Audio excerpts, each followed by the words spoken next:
प्रेमी भाई बहनों, आज गुरु पूर्णिमा का ये महापावन पुनीत पर्व है। गुरु पूजा में सबकी पूजा, गुरु समान कोई देव न दूजा। वास्तव में इस दुनिया में अगर कोई हमारा सच्चा रहबर है, कोई हमारा सच्चा साथी है, तो वह केवल गुरु है। गुरु कोई हाड़ मांस का पुतला नहीं, गुरु कोई दाढ़ी और बाल नहीं, गुरु कोई जटा और जूट नहीं, गुरु कोई वेशभूषा नहीं।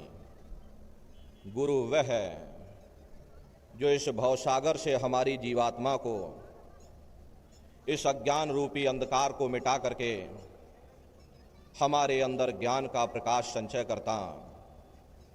इस भूल भरम अज्ञान के देश में फंसी हुई जीवात्माओं को शब्द का भेद बता करके अपने घर वापस पहुंचाता।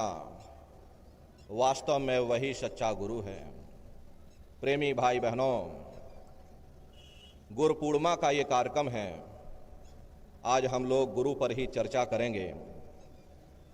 हम सभी दुनिया के जीवों को सदैव यह विचार करते रहना चाहिए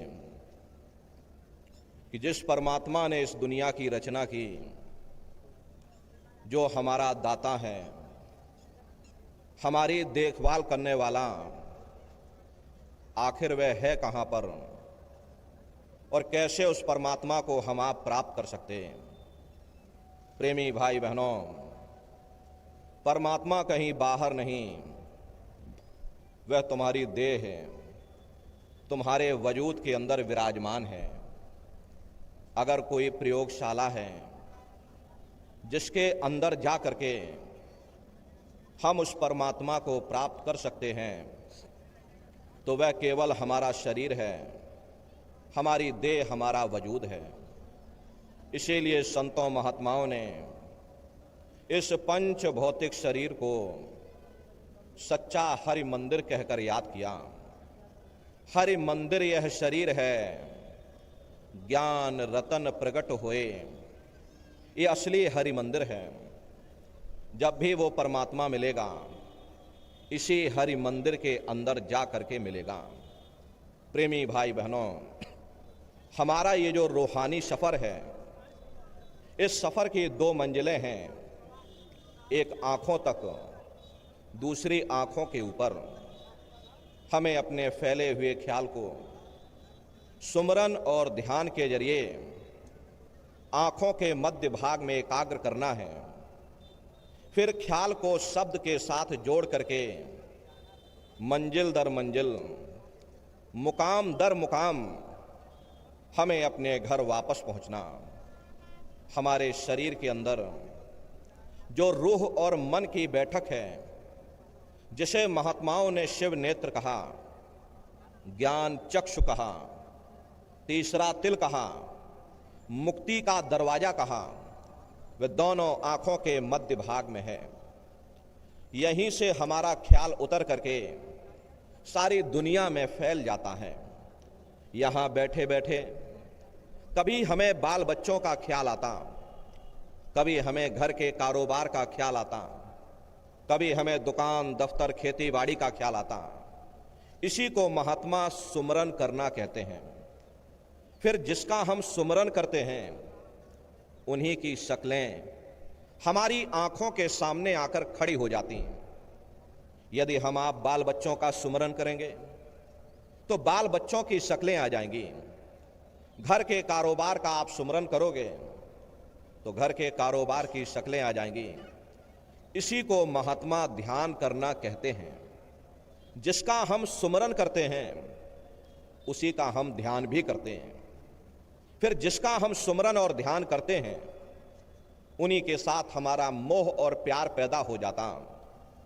इतना इन शक्लों और पदार्थों से हमारा मोह और प्यार पैदा हो जाता कि रात को स्वप्न भी इन्हीं के आते हैं और मौत के वक्त में इन्हीं की शक्लें हमारी आंखों के सामने सिनेमा की तरह नाचना शुरू कर देती।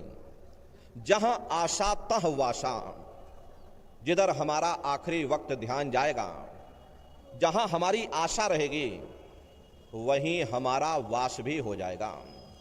प्रेमी भाई बहनों, हमें उस चीज का सुमरन करना चाहिए, हमें उस चीज का ध्यान करना चाहिए जिसे कभी नाश नहीं होना है, जिसे कभी फना नहीं होना।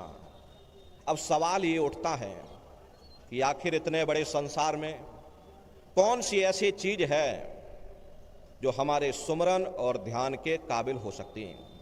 प्रेमी भाई बहनों, हम आप देखते हैं ये सारी दुनिया 5 तत्वों की बनी हुई है। जल, पृथ्वी, अग्नि, वायु, आकाश।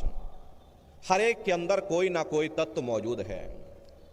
पहली श्रेणी इन पेड़ पौधों की आती है जिनके अंदर पानी का तत्व मौजूद होता है। अगर हम 5 तत्व के प्राणी हो करके एक तत्व के प्राणियों का सुमरन ध्यान करेंगे, उनकी पूजा आराधना करेंगे, तो प्रेमी भाई बहनों, उनके साथ मोह और प्रेम पैदा हो जाएगा।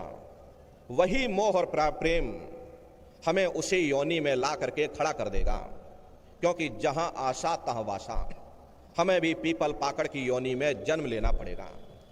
इसलिए प्रेमी भाई बहनों, ये चीज हमारे सुमरन और ध्यान के काबिल नहीं हो सकती। फिर दूसरी श्रेणी कीड़े मकोड़ों की आती है जिनके अंदर पृथ्वी और अग्नि का तत्व मौजूद होता। अब अगर हम 5 तत्व के प्राणी हो करके 2 तत्व के प्राणियों का ध्यान करेंगे, यानी कीड़े मकोड़ों की पूजा करेंगे, तो हमें भी कीड़े मकोड़ों की योनि में जन्म लेना पड़ेगा।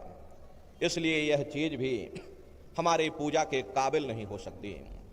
फिर तीसरी श्रेणी पंछियों की आती है। हमें तो इंसान के जामे से ऊपर उठना है, ना कि हमें नीचे गिरना। इसलिए प्रेमी भाई बहनों, यह चीज भी हमारे सुमरन और ध्यान के काबिल नहीं हो सकती। फिर चौथी श्रेणी चौपाए जानवरों की आती है जिसके अंदर बुद्धि नहीं होती। अब अगर ये बुद्धिमान मनुष्य बुद्धिहीन जानवरों की पूजा करेगा, तो प्रेमी भाई बहनों, हमें भी इनकी योनि में जन्म लेना पड़ेगा, गधे और घोड़े की योनि में जन्म लेना पड़ेगा। इसलिए यह चीज भी हमारी पूजा के काबिल नहीं हो सकती। फिर 5वीं श्रेणी स्वयं इंसानों की आती है जिसके अंदर 5 तत्व मौजूद होते हैं। प्रेमी भाई बहनों, अब इंसान का ध्यान करे तो क्यों करे? ऐसे समय और युग में जब हर किसी को समान अधिकार प्राप्त हुए हों, सबको मौलिक अधिकार प्राप्त हुए हों, सब इंसान समान हैं, तो कोई इंसान किसी दूसरे इंसान का सुमरन ध्यान करे तो क्यों करे? यहाँ पर आकर के हम बड़े सोच और विचार में फंस जाते हैं कि आखिर इस संसार में कौन सी ऐसी चीज है जो हमारे सुमरन ध्यान के काबिल हो सकती, हमारी पूजा के काबिल हो सकती है। महात्मा उदाहरण दे करके समझाते हैं कि भाई, एक कमरे के अंदर आप लोग बहुत से रेडियो रख दो जिसका संबंध किसी बिजली या बैटरी के साथ ना हो, आप लाख कोशिश करो, कभी किसी देश की खबर नहीं सुन सकते। अगर उसका संबंध किसी बिजली या बैटरी के साथ हो जाए, फिर जिस देश की चाहो आप उस देश की खबर सुन सकते हो। गुरु का ध्यान कर प्यारे, बिना इसके नहीं छुटना। हमें उन गुरुमुखों के स्वरूप का ध्यान करना चाहिए जिसकी लिव, जिसका संबंध उस मालिक के साथ जुड़ा हो। शब्द गुरु सुरत धुन चेला, वह शब्द हमारा हरेक का गुरु है और यह जो जीवात्मा है उस शब्द की सेवक है। जिस्म तो सेवकों को भी यहीं छोड़ जाना, गुरुमुखों को भी यहीं छोड़ जाना, लेकिन जो सेवक गुरुमुखों के जरिए अपने ख्याल को शब्द या नाम के साथ जोड़ देते, ऐसे सेवकों की आत्मा को शब्द कभी भी नहीं छोड़ता, सीधे उसको खींच करके उस शब्द में ही समा जाता। ज्यों जल तरंग उठे बहुभांति, फिर सललय सलल समाहिदा। समुद्र में 2-4 मिनट के लिए लहर उठती है और फिर वापस जा करके उस समुद्र में ही समा जाती। जो एक लहर का समुद्र के साथ संबंध होता है, वही संबंध मालिक के भक्तों और प्यारों का उस मालिक के साथ होता। संत महात्मा फकीर उस सतनाम रूपी समुद्र की लहरें हैं, वे दुनिया में आकर के शब्द या नाम का प्रचार करती हैं और फिर वापस जा कर के उस शब्द में ही समा जाती हैं। इसीलिए महात्मा कहते हैं, भाई गुरु का ध्यान कर प्यारे, बिना उसके नहीं छूटना।